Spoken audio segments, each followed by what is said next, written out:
Okay, Assalamualaikum warahmatullahi wabarakatuh.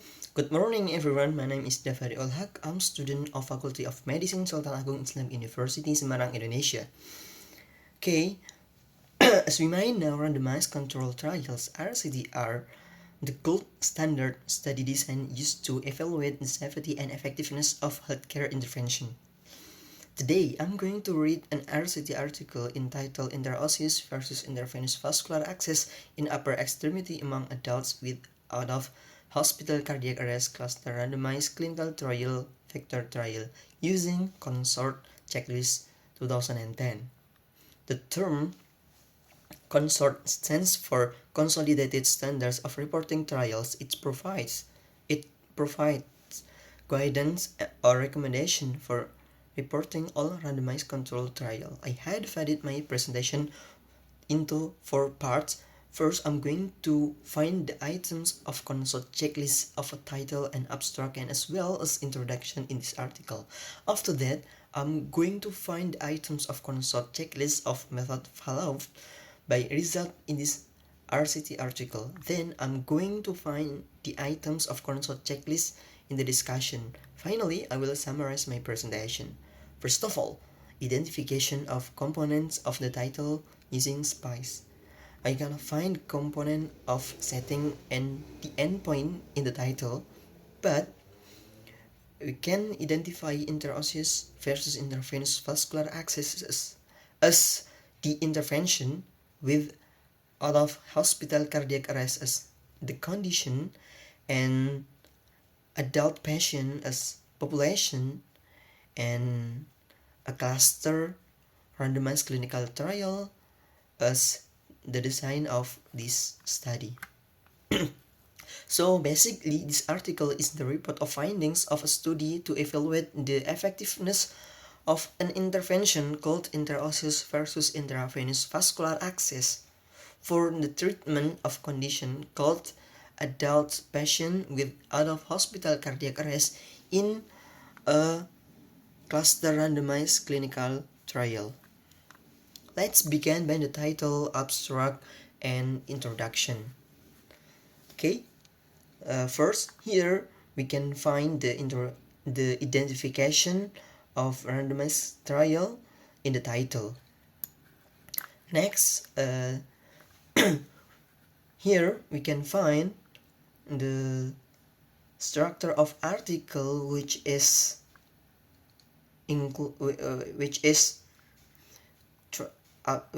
objective, design, setting, participants, intervention, main outcomes, and conclusion and result. And next, we can find here in introduction. The introduction has a scientific background and explanation of rationale. In the last part of this introduction, we can find the hypothesis of researcher. We can find in this introduction that researcher have hypothesis that adult patient with out-of-hospital cardiac arrest who underwent interosseous vascular access attempts would have higher rates of survival at hospital discharge than those who underwent intravenous access. Okay, well, I have told you about the items of consort for the introduction. Let's move on to method section. Okay, here the information about the method of trial design without, and here the description of the trial design. This is multi-care and pragmatic. Okay, next we can find the setting and location where the data were collected, which is in Taipei City. And next, number 4, we can find the eligibility criteria for participants, which is divided into 2 in the exclusion and inclusion. One example of exclusion criteria were signs of obvious death, Brisson or rigor mortis or liver mortis.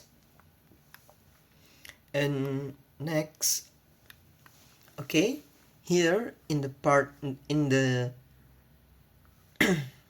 in the green part here, we can find the intervention for each group with sufficient details to allow replication, including how and when they were actually administered. And in the yellow part here, this is the information about the method used to generate random allocation sample, which is by a computer using code. And the research statistician is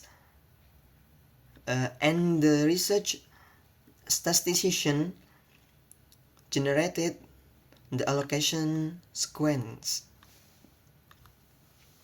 Okay, next to the clinical outcomes.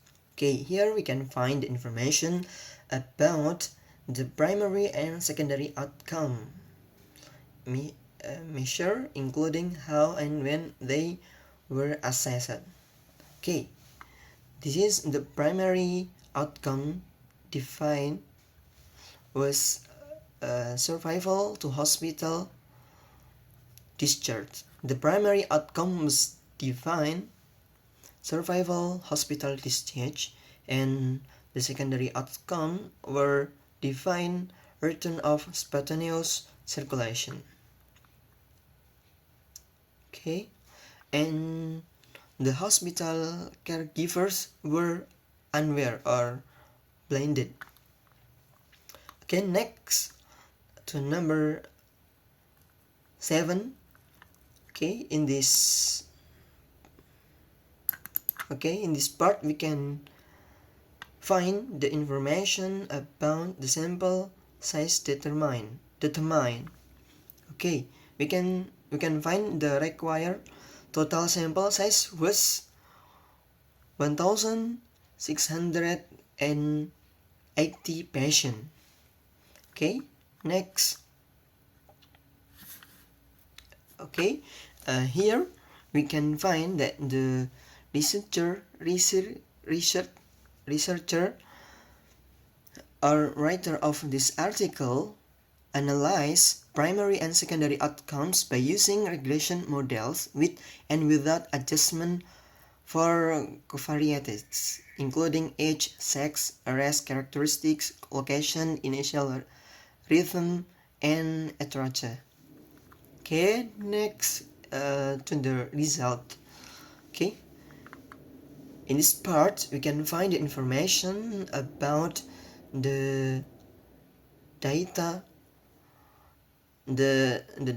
of period recruitment and follow-up, which is from 6 July 2020 to 30 June 2023.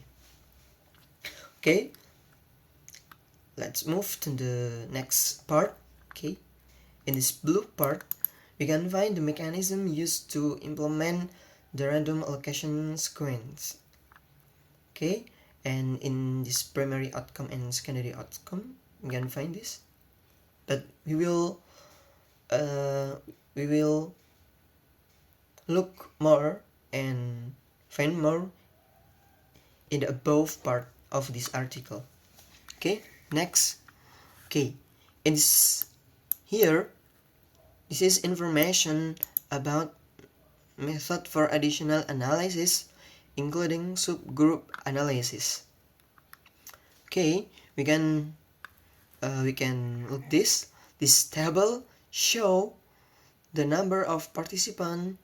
This table show the diagram of participant flow, which is the number of participants who were randomly assigned, received intended treatment, and were analyzed for the primary outcomes. Okay, next. Okay, here is the baseline characteristics. This table shows the baseline demographic and clinical characteristics for each group. we can see in this table that allocation and the gender is the part of demographic character, and the others is the part of clinical characteristic. Okay, next. Okay, in this table we can find the information about for each primary and secondary outcome result for each group, and the estimated effect size and its precision, such as 85% confidence interval. Okay, next, in this figure we can find the result of any other analysis performed, including subgroup analysis. Okay, next. Okay, here we can see and find the limitation of study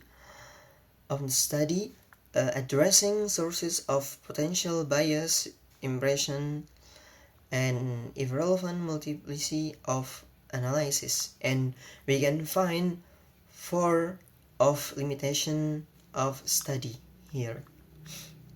Okay, and then we can also find the generalizability and external validity application of the trial findings. Okay, we can see in the last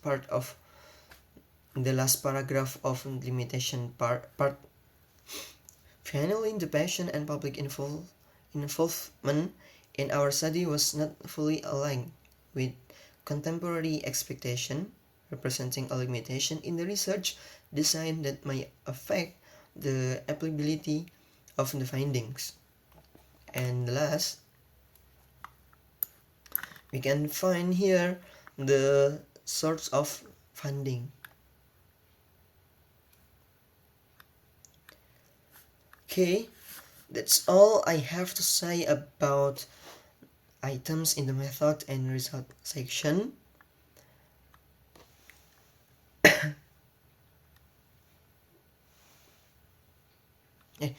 I'm sorry, that's all I have to say about consort checklist. In conclusion, we can find about 20 items of consort checklist in this article. That concludes my presentation. Thank you for your attention. Wassalamualaikum warahmatullahi wabarakatuh.